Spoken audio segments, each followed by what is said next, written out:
Welcome to Finance Made Easy.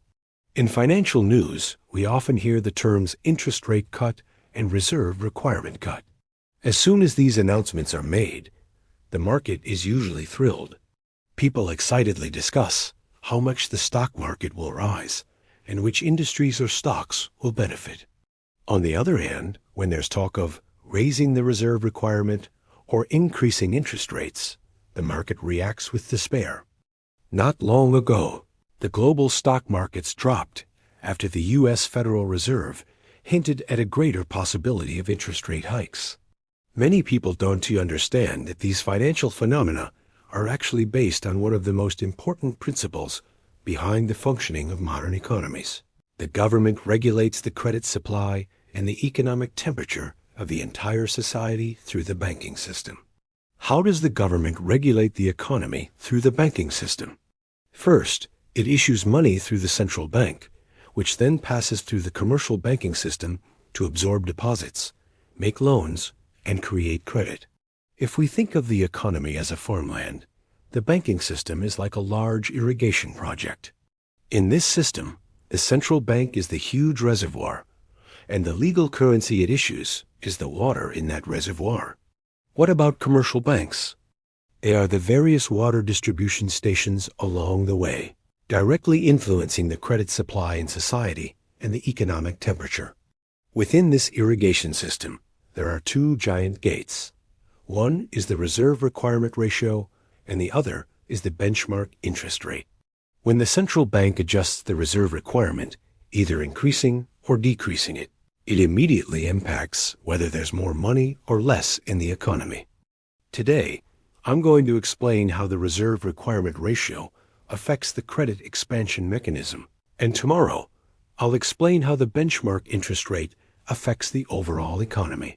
Afterward, you'll understand that these seemingly complex financial terms are closely related to our wealth, investments, and employment. Let's start by explaining what the reserve requirement is. When depositors put their money in the bank then lends that money out, creating various loans for businesses and individuals, supporting consumption and production.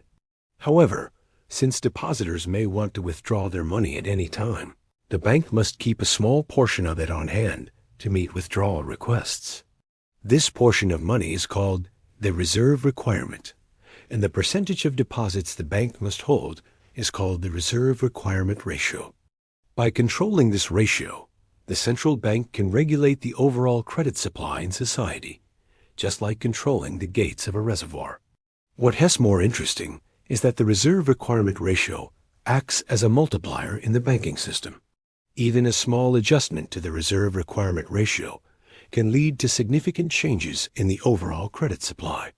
There's a famous book called The Rise of Money, which discusses an experiment conducted in a Harvard MBA class that replicates this process.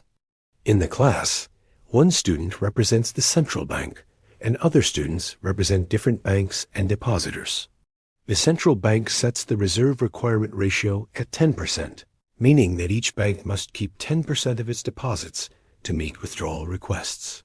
The central bank issues $100 as a consulting fee to the professor, who then deposits the money in a bank. The bank must set aside $10 for reserves, leaving $90 available to lend out. One student receives a loan of $90, but instead of keeping the money, they deposit it in another bank. The new bank follows the same reserve requirement ratio, setting aside $9 and lending out $81. This process continues in a cycle. Now, imagine that all banks follow the central bank's rule of keeping 10% of deposits in reserves. How much money will eventually circulate in society? Take a guess. It will likely be more than you think. A $100 deposit with a 10% reserve requirement can result in $1,000 circulating in the economy. The $100 is the base money, and the $1,000 is broad money.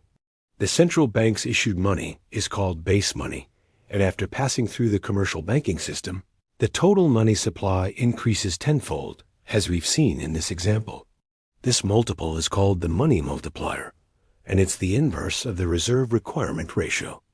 Now, With this concept in mind, you can understand that if the central bank feels there's too much money or too little, it can adjust the reserve requirement ratio to control the money multiplier.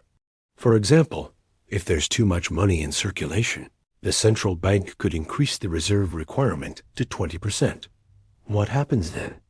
The money multiplier would drop to 5, meaning that the same $100 in base money would now result in only $500 circulating in the economy, half of what it would be with a 10% reserve ratio.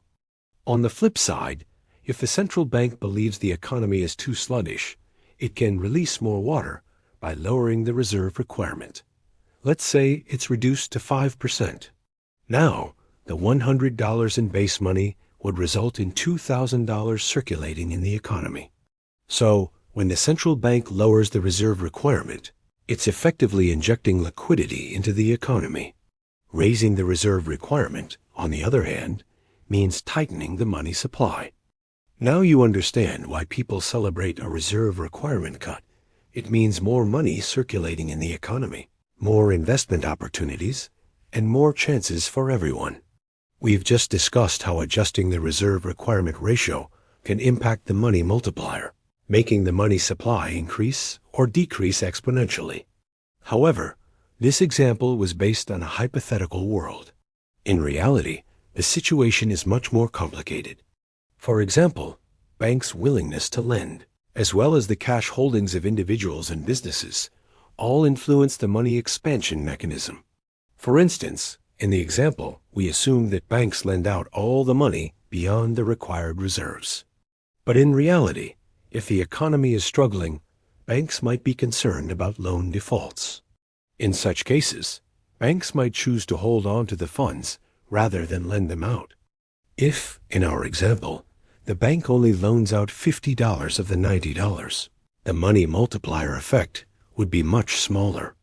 If all banks are similarly cautious, even a large reserve requirement cut by the central bank may have a limited effect on economic stimulus. Take China, for example. The biggest reserve requirement cut in the past 20 years happened in 1998, when the reserve requirement was slashed from 13% to 8%. However, in 1999, economic growth still struggled, and GDP growth hit its lowest level since the 1990s. Why? Because people were pessimistic, and banks weren't eager to lend. So even with the reserve requirement cut, the credit expansion mechanism didn't take off. Therefore, the willingness of banks to lend is a key factor in how credit expands. Another factor is the amount of cash that individuals and businesses hold. A typical example is during holidays, especially around Chinese New Year, when people feel a greater need for cash. Companies give out bonuses, people exchange red envelopes, and shopping demand rises, leading to higher cash usage. In the past, you might have deposited all your salary in the bank, but now you may use a large portion of it. This change in how much cash people hold can lead to a contraction in the credit expansion mechanism. You'll often hear in the media that during the holiday season, the central bank has to release a little more water to ensure enough base money is available. This is to support the expansion of money supply during times of high cash demand. This is finance made easy, helping you gain a higher perspective and re-understand wealth.